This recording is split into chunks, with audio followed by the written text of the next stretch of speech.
Meménto verbi servo Dómine,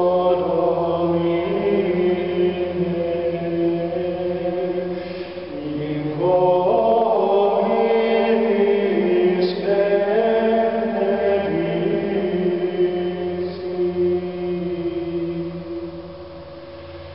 mea.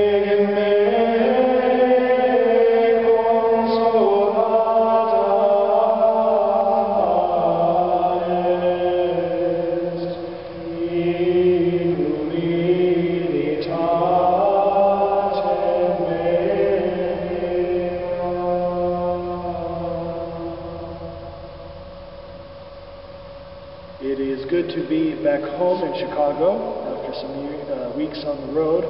Good to be back with my brothers singing chant again, though it was very heartening that while traveling in Italy and Germany visiting various monasteries, everywhere I went, including one parish church, there was Gregorian chant. And so this chant witnesses to the universality of the church. It's music that can be sung anywhere. It's not tied to any one culture within the church. And it connects us also not only across the geographical expanse of the church, but connects us to the monks and others, nuns and clergy who sang this music in previous centuries. And it connects us with their own understanding, even if we don't always catch it, of what we're doing at the liturgy. One question that comes up in talking about chant is, how did the church decide on the texts to be sung during the communion for this week, or the previous week, or the next week? There's no clear answer. It's part of a contemplative outlook in which we transcend reason in some ways, but we can see some connections.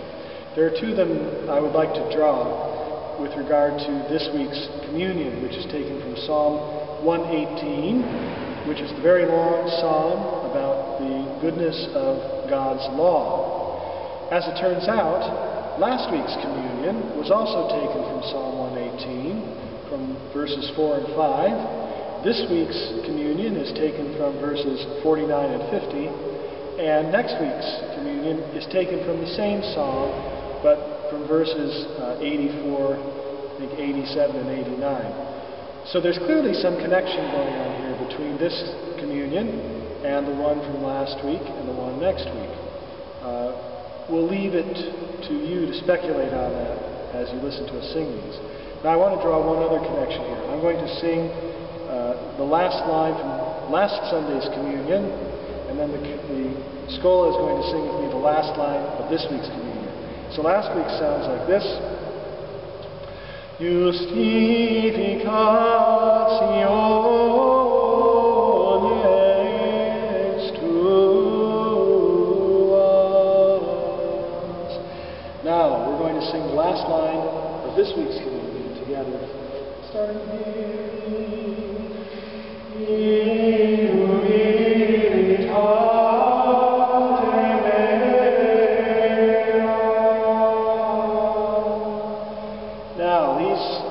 Very close. In fact, the first maybe 10 or 12 pitches are exactly the same on a slightly different text.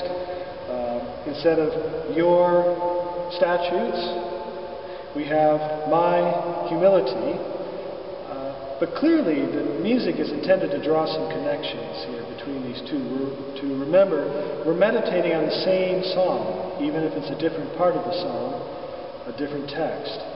So clearly, the persons who composed the chant and put together the texts are meaning to draw these continuities. There's not a new theme every week, in other words, which is something we tend to fall into as modern thinkers, that each week has its own sort of gospel theme. Rather, the one mystery of the liturgy is being celebrated here. Now, another thing I would like to point out to you is based on the first line. We're going to sing it for you now. Meménto verbi tui. From the beginning. Meménto verbi tui.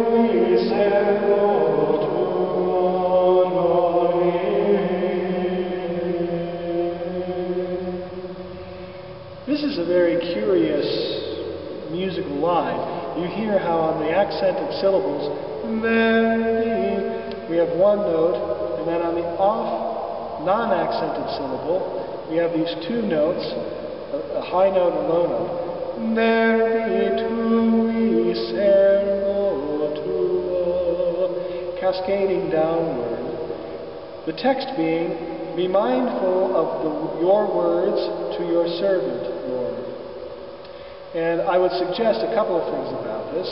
First of all, there is again this ancient preference for one single note on an accented syllable, multiple notes on an unaccented syllable. This is quite the opposite of what we would normally do in modern music. We have to learn the kind of sensibility that makes musical sense of this kind of phrasing. The other piece of this is that this asking of the Lord that he be mindful of his words is sung in a kind of quiet confidence. There is not a great fear that the Lord will actually forget his words. Rather, we are confident that these words given to us, given to his servant, to the Lord Jesus, are trustworthy. Where the piece becomes more expansive is, these are my consolation, haec me consoláta est. We're going to sing the whole thing for you so you can hear this dynamic. Quiet confidence at the beginning, a slightly more exuberant second half, and a wonderful ending, drawing a connection between our humility and our acceptance of God's law in our own lives. So one more time, Meménto, verbi tui servo tuo.